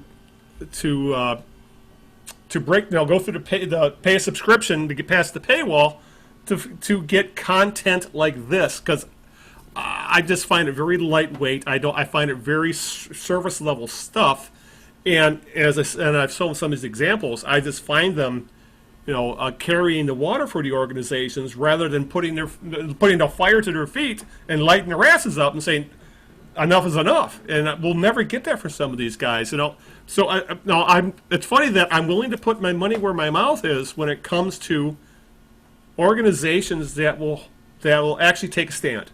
And for the most part, the newspaper writers anymore, they don't take a stand, or they're very wishy-washy, like Monterez, for example, who flip-flops more than a pancake. So, it really does come down to, Greg, is that the newspapers, there's a reason newspapers are dying. It's not just because of Craigslist, even though it has a lot to do with it, because of the lack of having want ads anymore. But there's very little compelling content coming from the sports sections of these papers anymore. I mean, we've gone on before about how uncompelling we find the columnists, for example. Guys like Jeff Seidel, and it doesn't do a thing for me. He's a feature writer, not a sports columnist. And Bob Wojnarowski is just a shell of his former self. And don't get me going on whatever pap that Mitch Albom's putting out at this point. So I don't know, Greg. It's just that I'm willing to pay for good content. I'm not getting good content from our big newspapers in this town, and we're lucky to have two left, because most cities don't even have two newspapers anymore. Right. That's true. Oh, okay. I got that rant out of the way. We need to talk about what happened in Cleveland. Yeah. I know, because we discussed this a little bit on Facebook as well, Greg and I, and that is, for what it's worth, the Tigers signed Ian Kroll to a non-roster invitation. Whoopee, that moves the needle. Anyway, we got to talk about Cleveland. Let's see how I can find my notes here. Yeah, here we are. Greg, the Cleveland Indians are finally going to change their name. This broke over the weekend. The New York Times reported that the Indians were going to change their name. Didn't give a timeline, but they said it was a done deal. They are going to change the name. Today, the Indians said, well, we're not going to change it for another year. We're going to be the Indians for one more year. And we're still going to sell Chief Wahoo merchandise till we change the name. Even though they don't put Chief Wahoo on the jerseys anymore, he's still being merchandised by the team. And they threw a bone to Native Americans by saying, we'll give a portion of the Chief Wahoo proceeds to the Native American tribes. You're like, really? You've been using a racist caricature for decades, and just now you're saying, here is some a little bit of coin for your trouble. But talk about half-assing a name change, Greg. The Dolans, who own the Cleveland team, I should just call them the Cleveland baseball team right now, they made Dan Snyder and the Washington football team look absolutely competent in comparison to how Washington handled getting rid of the name Redskins. At the very least, they said, okay, we're done using it. We'll just call ourselves the Washington football team for now, and then we'll figure it out. And hell, they may stick with Washington football team. I'm getting kind of used to it. It doesn't bother. I gotta like it. So, but when you make Dan Snyder look good, you've really botched up the situation, because all the Indians had to say was, we're not going to use the name anymore. We'll just be known as the Cleveland Baseball Club, or the Cleveland Team of Baseballers or something, and then we'll let the fans name a team. Or they just could have said, we're now the Cleveland Spiders, just like they were in 1890, whatever. But this stuff where we're just kind of dipping our toes into no longer being racist. It's mind-boggling how they're handling this. Yeah, it seems like teams. Well, this is a difficult thing to do. I mean, in fairness, I mean, there's the Indian name runs deep. It's been in use for a long time. But on the other hand, though, to your point, these aren't decisions that are made overnight. I mean, if you're going to consider doing something like this is something that's talked about for years, behind closed doors for a long time. And, yes. They should have been planning for this 5 years ago, 10 years ago. You make plans. You bring in, everyone is on, all hands on deck on this one. You bring in the PR people. You bring in your marketing people. These are decisions that start out as a seed, and then you take your time in implementing it, because it's all about the implementation. It's all about the messaging, and it's nothing. Nobody was holding a gun to the Indians' heads to say that this is what you have to do. This is something they decided they wanted to do. That's fine, but it's all about how it's rolled out, and the whole thing about PR is that you have one shot at it, and if you blow it, it just snowballs. Mm-hmm. So, and when you make a decision that darn well is going to be panned, rightly or wrongly, by both local and national folks, but mostly low. You're more concerned about your local people, obviously. Right. You're going to get blowback on. You're not going to make an announcement like that and everybody's going to be fine with it. You're going to get a lot of pushback, and you have to, pretty much plan for all that and understand that there's going to be, you're not going to please everybody. But once you make a decision, you have to be comfortable with it and say, this is the way we're going to go. And the fans will get over it. It's they're not going. Nobody's going to swear the team off forever. They'll have to deal with it, and that's just the way it is. I mean, this decision has been made, and that's the way it's going to be. So, it's all about the execution and the rolling out, and if that doesn't go smoothly, then you start to look like an organization that is not to be trusted with any kind of decision, much less something like this. Yeah. So that's where we're at right now. Yeah. Yeah, and as we talked about this on Facebook as well, is that teams change names. It's not like especially years ago, team names were not really set in stone, supposedly the way they are now. You brought up to me the Houston Colt 45s, which would be a very problematic name today, but they became the Astros and they moved into the Houston Astrodome. The Washington Bullets. Bullets I think was a great nickname if you ask me, but I completely understand why they changed the name, considering times change, people's attitude change, and what was fine 40 years ago, 30 years ago is not fine today. So I completely understand why the Washington Bullets decided to change their name. That they became the Wizards, which is an absolutely sucky name, is another conversation altogether. But I completely understand why they are no longer the Bullets. In Washington, it took them decades to get rid of a slur for their name, but they did finally do it. So, it can't. We talked about, why are the Lakers? There's no lakes in L.A. Why? They're called the Lakers because they left Minneapolis, for example. Or your favorite was the Jazz. There's no Jazz in goddamn Utah. For Christ's sake, there's not more white bread place on the planet than than Salt Lake City.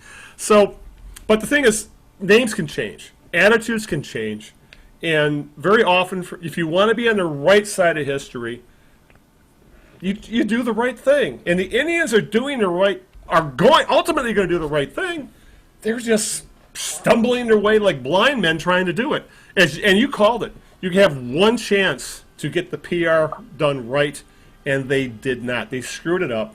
And I think one other good point I saw about this is that when things like this happen, because we've already had politicians in Atlanta, in Georgia, come out and say the Braves shouldn't change their name. And the people who are doing that are politicians trying to score points with their right-wing base. And the local people, the fans, they'll gradually get to accept it. The people who make money, the grifters of the world, the politicians of the world, who make money, who get votes by keeping people's emotions stirred up, they're the ones who are going to keep this controversy alive, even as it dies out in places like Cleveland. But yeah, I think the Braves should change their name as well. That tomahawk chop, that's racist as goddamn hell. That's such a stereotype that needs to go away. But it's they're doing the right thing, Greg. They should have just bit the bullet, ripped off the Band-Aid, picked the scab, got rid of it all, and say, no, we're the baseballers of Cleveland or something, and then we'll name the team. But this half-assing stuff, that's not the way to go about it, and they botched it. They really did. All right, Greg, one more thing before we wrap it up. We got to talk about what's going on in COVID and college sports, specifically college football. For the first time in not only our lifetime, but our parents' lifetime and probably our grandparents' lifetime, Michigan, Ohio State is not being played. Last time it was not played was 1917, but because of a COVID-19 outbreak on the University of Michigan team, there was no big game this year. And for that matter, Michigan's season ended essentially now 3 weeks ago because of the outbreak. They couldn't play Maryland. They had to cancel Ohio State. And this week's game against Iowa was canceled today, so Michigan's season is now over. But there's again people trying to stir shit, Greg. And I can't believe that Kurt Herbstreit said this, but when Kirk Herbstreit on ESPN made major waves when on national TV, I believe during the weekly college football playoff listing program, he came out and said he believed U of M would wave the white flag and they were canceling the game to avoid losing and to hurt Ohio State's playoff chances. And he got immediate blowback. Post-show, he knew he said something very, very bad because he immediately apologized on social media. Michigan Athletic Director Ward Manuel strongly clapped back, called him out, said it was complete BS. He used better terms than that. But the damage was done. Conspiracy theories flew. We've had I heard it on the radio today here in Detroit saying, "Oh, Michigan, they're making shit." Bullshit. You don't have doctors at the University of Michigan making this kind of stuff up about numbers. But regardless of that, now we have all kinds of people making unfounded claims. Dabo Swinney at Clemson said Florida State didn't want to play them, so they used COVID-19 as an excuse. This past week, after Florida lost because of one of their players threw an opposing player's shoe 20 yards for a penalty, which kept the drive alive, a salty Dan Mullen claimed teams were being rewarded for canceling games. An unveiled shot at Ohio State being allowed to play in the Big Ten championship game despite only playing 5 games. So, what's going on in college football, Greg? It just feels it's gone bonkers. You got conspiracy theories being flown everywhere. You got respectable guys like Herb Street claiming Michigan is lying about COVID-19 numbers. College sports have gone nuts, Greg. I don't even know what to make of it anymore. We're talking about life and death stuff here with COVID-19, yet you got college coaches and media members and fans saying, "Oh, they're just making shit up, just so they don't have to play or don't have to lose, don't have to get embarrassed, whatever." People have lost their minds in college sports, Greg. It's gotten out of control. I think we've talked about college sports for a number of years about how paying players, should that happen? Yes. The inequity, the appearance of the inequity of the financial boon that these players bring to the universities versus what they actually get. Blah blah blah blah. Okay. Well, and we've also talked about it in terms of just the monster that it's become and so forth. And it really has. And so, there were already a lot of things wrong with college football to begin with, college sports to begin with, but we're talking about football right now. And frankly, I think football might be, maybe the biggest offender of what's wrong with college sports. But right. So I say all that to say that when you bring something like this into the mix, now this was going to be this whole COVID thing was going to be a disruptor no matter what. It was a disruptor at the high school level. It was a disruptor, not so much at the NFL level, but it was still a disruptor in other sports. So are we really surprised that it has affected college football, which was already, to me, a tempest in a teapot, if you will? Right. Like it has. And I don't think it is surprising, frankly. I am, Herb Street made that comment about Michigan avoiding Ohio State, and of course he back. Thank God he didn't double down on it. He did try to walk it back. But it's college football. College football was already this, I think ready to pop. And this just became the thing that. Not that this is going to. I'm not suggesting this is going to take down college football. I'm not suggesting that at all. I'm just saying that is it really surprising that something like, which is tempestuous. Something as tempestuous as college football, is it any surprise that we're seeing these kinds of things materialize because of something like COVID? No. To me, the answer is no. It's not a surprise whatsoever. All I would say is this. The good news about all of this stuff is that COVID, as bad as it is right now, is still a temporary thing. When I say temporary, I don't mean it's going away next week. I mean that it's temporary in the sense that in the big picture of things, if you look back to the Spanish flu of 1918, 1919, that was still temporary. It's still went away. These things die out. Pandemics don't last for 10, 20 years. I mean, you could. Let's sure feels like it. Well, I know it does, Yeah. but this too shall pass. Now, college football has a lot more things wrong with it, and will continue to have a lot more things wrong with it after COVID. The COVID thing is a temporary, not distraction, but just another thing that they're not. That's just making this whole college football thing that much more volatile. Right. But that's going to go away. COVID will go away. We may see a return back to normalcy as soon as next football season. Right. So I'm not losing too much sleep over what's going on right now. Yes, it's untoward. Some of the things that have been said are not right. But this is all stuff that's just noise. It's going to go away.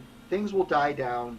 College football has more things to worry about once this whole COVID thing is over with. And my concern, Al, is I look at my own personal situation. I think we've learned a lot where I work about how teams can work together and work well from home. We've learned a lot about our organization in general and so forth. And while we've taken a financial hit, of course, we have also learned a lot about the character of our employees and the things that they're dealing with working from home and so forth. And so I think that in that respect, you can learn a lot of good things about COVID and come out of it. You can learn a lot of lessons about customer service. There's a lot of things you can learn from when it comes to this thing that can have lasting positive effects. In this case, this is more of a hit and run thing. Whenever COVID goes away and college football returns back to normal, it'll still have all those other things it was dealing with. It just won't have COVID to worry about anymore. So I think this is just a lot of, we just have to get through this. It's not fun to look at and see. It's kind of a train wreck. I understand that. It's not pleasant. It's at times embarrassing. You feel for college football, but it's temporary. This is not going to happen next year. I can almost guarantee you we'll be a lot more normal. Not quite as normal as we were in 2019, but a whole lot more normal than we were in 2020. Yeah, and I think one thing this pandemic has proven when it comes to college sports is, one, these are not student athletes. These are athletes first and foremost. Yeah. And two, given a choice between keeping everybody safe and making money, they picked making money. And that's pretty much what it comes down to in college sports, and which, again, leads around to these aren't student athletes. They're professional athletes. That's really what these kids at the high levels of Power 5 schools are. They are professional athletes, and the amateurism has long been a sham, and the pandemic has essentially confirmed that fact. I don't think college schools can try and say that as much as they can to universities, but their actions during this pandemic has shown they're essentially minor leagues for the pro sports leagues. They are professionals through and through, and hopefully we'll see some changes when it comes to how the players are treated once the pandemic is over. God forbid, hopefully by next year. But it's pandemic, Greg, has exposed a lot of things about sports in this country and this country in itself, and it wasn't pretty. It was not pretty at all, and we're still dealing with the effects of all that. All right, we got to wrap this up because I know Greg's probably got a cocktail to drink and a dog to walk and and a wife to keep happy. I have no life, in other words, so I could talk all night. But regardless of that, who is your jerk of the week? This is a little bit different. It's not. I'm only bringing it up in jerk of the week because it's an opportunity for me to bitch about something that's separate from the outline. And I don't know if you saw the end of it was Western Michigan. Was a Ball State? Who did Western Michigan play? It was Ball State. Well, you talking about the multilateral play? Yeah. Yeah, it was Ball State. I know I'm gonna sound like a fuddy-duddy here, and you may not even. I don't know if you'll even agree with me. Yeah. But this.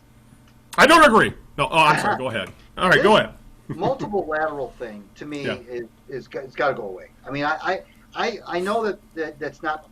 I know it sounds like I'm addressing a symptom of a problem, but really to me, these multiple lateral, there should be. I don't know if there's a way that they can say, you can only do 3 laterals in a play or something, because these multiple lateral plays are, first of all, it turns the game into a joke. Number one. Right. Secondly, now and this is not the first time that when in a multiple lateral play where fans and players and whoever, God knows who else, runs out on the field because they think the game is over. The Western Michigan situation, there was some question about whether the game was truly over, and before that question could be answered, the field was filled with people, and the play was still technically happening. Obviously the whole thing got started with the Stanford Cal thing in '82, where the band came on the field and the whole 9 yards. I know that these can make for wacky endings to games, and I know that they can be fun, but to me, they're just first of all, they hardly ever work to begin with. Secondly, I don't know how many times I've seen guys be down and the referees don't call it, because all of a sudden it seems like when these plays happen, the referees lose their ability to officiate. It's like they become these pylons. And I just don't think it's. I mean, I don't find any appeal to these plays at all whatsoever. Right. I don't have a. I'm going to fight here. I could care less. But so it's not about who I wanted to win the game or didn't want to win. I just think it just makes the game. I just think it's stupid. I mean, you want to try a couple of laterals, fine. But this notion that it becomes guys are just throwing the ball back. It's because like the four-corner offense, Dean Smith's four-corner offense in basketball. That's not football. Yeah. And then I just don't. And then the officials don't seem to know what's a lateral and what's not a lateral. They don't seem to know when a guy's knee is down, when it's not down. And you got people flooding the field because these always happen on the last play of the game. So there's no time on the clock. So everybody's ready to jump, run on the. And if Western got gypped out of that win, I don't know if they did or not, because it's impossible to tell if they were or not. I just think the whole thing's dumb. Yeah, it was. I don't think you could legislate it out. I don't know how you could legislate it out of the game, but it works like once a generation, you know. So, yeah, but you're right. It was, you know, that was one of those plays. It got completely out of control when the the entire Ball State team ran in the field because they thought the play was over, and it was all shades. Yeah. What's to keep the Ball State people, excuse me, from saying, okay, you know, here's what's good. Just like you plan for an onside kick. Okay, you say, look, we know they're going to try this goofy lateral thing at the end of the game. What's to keep the Ball State coaches from saying, you know what, guys, run on the field. Run on the field. Yeah. I don't care the play's still going. Run on the field and tackle them. I don't care. Yeah. They'll just get a penalty. The referee cannot award the team that is still throwing the ball around a touchdown. What kind of penalty do you I mean, I know games can't end on defensive penalties. The worst that could happen is you penalize Ball State 15 yards from the original line of scrimmage, and you do it all over again. But what I'm saying is it becomes a mockery. I mean, it just becomes a total anything that doesn't happen in basketball. You don't have fans running on the court before a game is over. You don't have fans spilling onto the ice before a hockey game's over. And you don't have fans running on the baseball field before that game's over.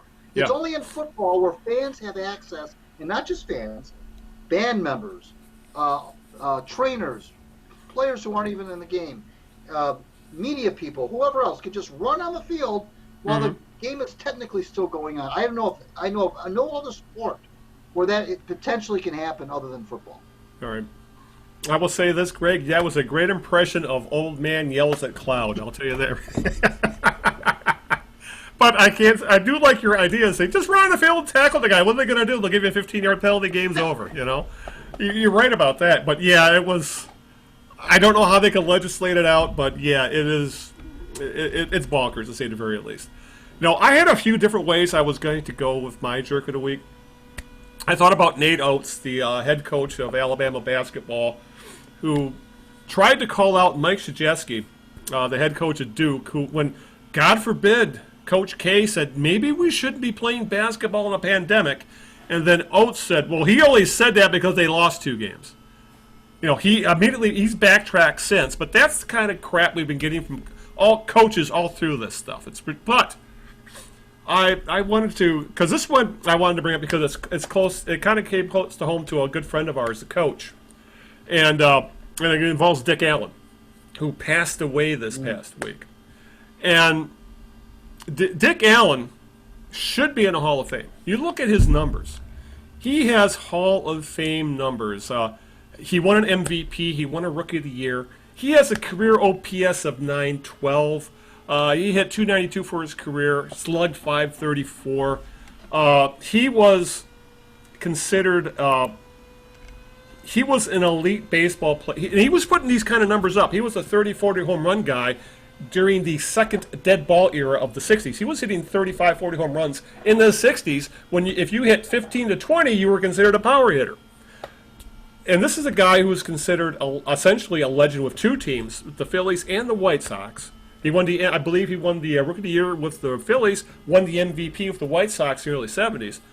And yet, for some reason, he's not in the Hall of Fame. And he should have been voted into the Hall of Fame. And if he wasn't in And it should have been, if he wasn't voted in the Hall of Fame, he should have been fixed with the Veterans Committee. And now he's passed away, and he'll likely get in, but it'll be posthumous, and it shouldn't have happened that way. And the coach hit me up on Facebook. He said, "You know why he's not in the Hall of Fame? Because white America didn't like outspoken black men in the 70s." And he's right. He's not wrong at all. The only reason Dick Allen has had such a bad reputation is because white media members didn't like his being outspoken. He was a legit Hall of Fame baseball player. I mean, if Harold Baines is in the freaking Hall of Fame, Dick Allen's numbers smoke his, and Dick Allen should be in the Hall of Fame. But but the BBWAA is long known for holding grudges, for not especially the old guard. When you go back to the older days, where if you rock the boat even a little bit, you got on the BBWA shit list, and Dick Allen was definitely on their shit list. So my jerk of the week is to the Baseball Writers Association of America. It's not the first time I've put them on my jerk of the week for shit like this, for essentially making Dick Allen an afterthought when he should have been put in the Hall of Fame years ago. And Dick Allen was he's up there with the guys like in baseball. I won't say he's not at the level of Curt Flood, but at a similar level in that he was outspoken. He was not going to get taken advantage of. And if he didn't like something, he was going to let you know about it. And that is something black men, as the coach reminded me of that, was not allowed to do in the 70s. So that's my jerk of the week. Actually, in the 60s is really what he was referring to. Yeah. Oh, yeah, in both. Yeah. I will say this. Everybody from Gene Mauch, his former manager in Philadelphia, to Mike Schmidt, his teammate in Philadelphia, played when he came back to Philadelphia the second time, and a lot of people in between have totally debunked. Oh, the head case thing? They've all said that he was a great teammate. He was a mentor to a lot of players. He gave of himself. He came to play every day. The problem is, like you said, and like Ray Scott said, he had issues. He didn't have issues. The racist people had issues with him, and it got to him. And he said when he left Philadelphia after that first time, he said, "Look, I'll play," because Richie Allen. He liked to be called Richie. Yeah. That's always there was always that nickname. And they would call him that. Dick, don't call me Richie Allen. Yeah. So he played first base. He played third base. He played the outfield. He said he got traded out of Philadelphia finally. And when he was with the Cardinals, he said, "I'll play first base, third base, and left field. The only place I won't play is Philadelphia." Yeah. Why? Because of the way they treated him. He came back. They got him out of retirement actually, and they convinced him to come. One of the people that convinced him to come back was Mike Schmidt. Yeah. And Mike Schmidt said, Dick Allen couldn't have been nicer. Couldn't have been nicer. Couldn't have been a better teammate. And he was past his prime, obviously, at that point. Right. He said he could not have been a better teammate. And so all this, which makes all that other stuff that you're talking about even more heinous because it wasn't true. Yeah, exactly. It's guys like him paved the way for other black ball players in all sports, and it's a shame that he isn't remembered for as good. Because I remember as a kid watching Dick Allen play. I remember that that's a hell of I got to see him play as a kid because he was with the White Sox in the early '70s when he played against the Tigers. Yeah, right. And he was a hell of a good ball player, and he's one of those guys who he really got lost in the shuffle. So. It's a shame it took his death to bring his what he accomplished back to light when it never should have been forgotten to begin with. And also, I give kudos to Ray Scott for kind of driving the point home to both of us about what he had to deal with, because obviously, we're we're as old white men. You know what I did enough said. Yeah. So right. All right. With that, Greg, let's wrap this up because I'm sure you got a scotch waiting for you. I have a beer. So why don't you get out the thank yous and the wherefores and all the fun stuff you always tell us. Sure. Follow me on Twitter at Greg and read my WordPress blog, Out of Bounds. I usually have a new thing there, new article in there every Monday. I might write about Spielman though tomorrow. I might break tradition and Emergency column. I might do an emergency column based on the Spielman thing. We'll see, but do that. And I want to thank my lovely wife Sharon for putting up with this every couple of weeks. And really, since this will be the last show we do before the holiday for Christmas, I want to thank you not only for making Tuesday night so gosh darn fun, but happy holidays to you and your lovely girlfriend, and I hope that you have a happy and safe one. Yeah, as they would say, Merry Goddamn Christmas. So, all right, always to listen to the show. We're available in the, in the usual places: Apple Podcasts, Stitcher Radio, iHeartRadio, Spotify, Google Play, Amazon Music, Deezer, Radio Public, YouTube, thekneejerks.net, which you can go right to. That's the homepage where all the show notes will be. You can right-click on your computer browser and directly download the MP3. Essentially, anywhere where podcasts are aggregated, any places podcasts are found, any place where you can listen to a podcast, you can find the Knee Jerks. Just type in the Knee Jerks, 801 Big Al. Usually the Knee Jerks will be more than enough to find the podcast. And look for us, please. And as they say, please like, please subscribe, please comment, please let us know what you think. And we appreciate your listenership for another year. Actually, I think we have one more podcast for the end of the year, but this is the last one for Christmas. Right. So, so our next one will be celebrating the end of hopefully celebrating the end of what's been a god-awful year in politics, in health, in the world at large, and in Detroit sports. So we'll have a lot to talk about, I'm sure, in 2 weeks. So until that time, when we're going to essentially burn down 2020 with our last 2020 show of the year, we'll see you then. So until that time, this is Al Beaton saying good evening, good luck, and aloha. Ciao, everybody. We'll see you in 2 weeks.